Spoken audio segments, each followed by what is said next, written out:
In the summer of 2007, the people of Digby, Nova Scotia declared, "We're mad as hell and we're not going to take it anymore." 1,000 citizens took to the streets, protesting the shortage of family doctors in their community. We had the rally to let the politicians and the public know the people of Digby aren't going to stand for this any longer. We deserve better and we want better. There are 8,000 people in and around Digby, and only 2 family doctors. 60% of the population is without a family physician. And in rural communities like Digby, family doctors staff the hospital emergency room. So a shortage of family doctors means Digby's ER is closed as often as it's open.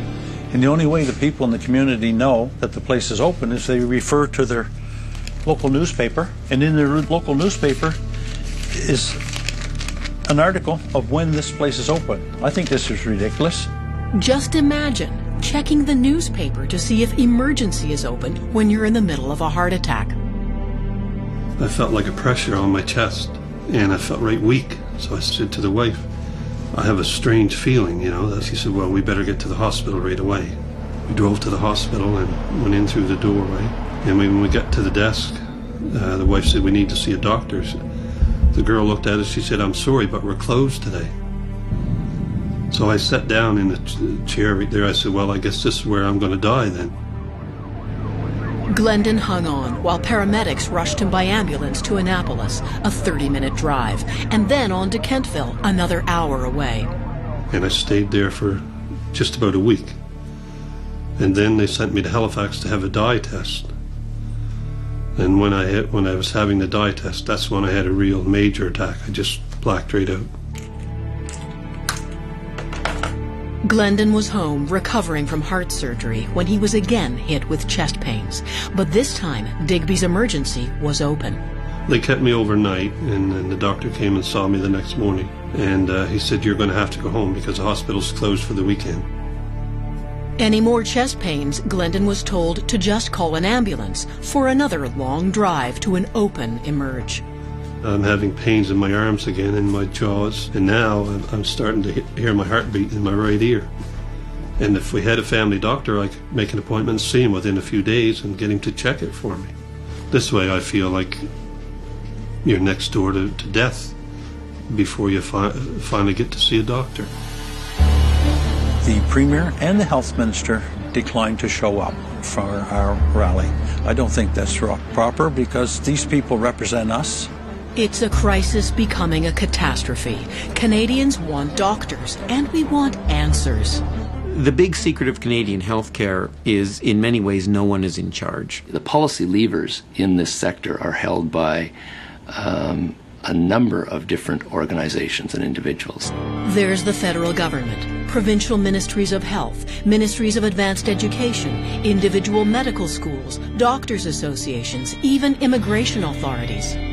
And there is, by and large, no coordination. So, in some senses, it's a miracle that it's not more of a mess. Recognizing that there was a crisis on the horizon, the nation's first ministers met at the turn of the millennium. Their plan was to retool the medical system. The meeting signaled a dramatic turn in the delivery of health care. Governments across Canada are working to improve basic everyday health care for every Canadian. It's called primary health care, where a team of healthcare providers works with you.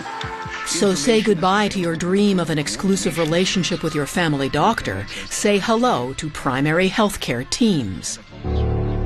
As a patient cared for in the new team setting, you'd see the person best able to look after your particular problem. Sometimes that's a family doctor, sometimes not. And you were telling me you were starting to feel a little more tired lately? Mm-hmm. Dr. Sean Blaine gave up a solo practice in Stratford, Ontario to build a multidisciplinary team. But medicine has changed dramatically, and we need to have a broad range of people helping us look after people.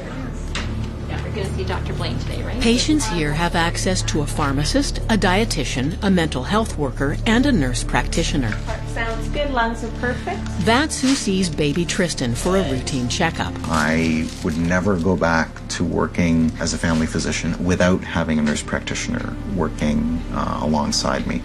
So he's sitting or turning over, or he's turning over. Nurse practitioners receive special training and certification that allows them to diagnose and manage many disorders, as well as prescribe some medications, order tests, and make referrals. In fact, research shows that nurse practitioners can handle up to 80% of what a family doctor does. It looks like your INR was 1.8 on Friday. We want the blood work between 2 and 3. In this model, everyone on the team has access to a patient's medical records. I never understood how a pharmacist could actually help me in my practice. It's not a pharmacist that is prescribing medications, but it's a pharmacy professional who is meeting with my patients, reviewing the drugs that they're on. Recently, she's been on Lipitor 20 since January. I don't see any cholesterol levels done.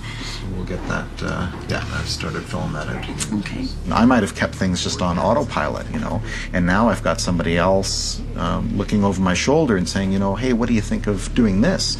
This team approach clearly can have benefits for individual patients. For the system as a whole, the possible gain is enormous, a solution to the doctor shortage. Physicians practicing in a comprehensive clinic can see a whole lot more people per physician than a standalone solo practitioner might. Let's see how strong you are. Perfect. But as the new model raises the stature of other medical practitioners, it challenges the status quo, where doctors have traditionally been the boss.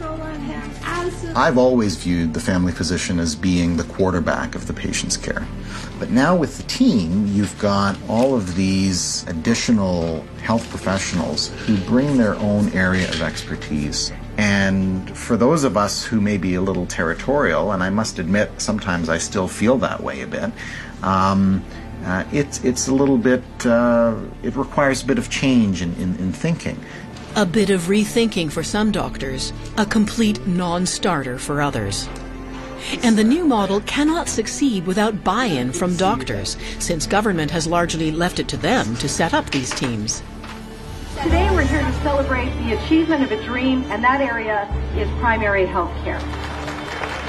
Tilbury, Ontario, and the opening of a new family health team, a product of 14 years of hard work on the part of a determined community.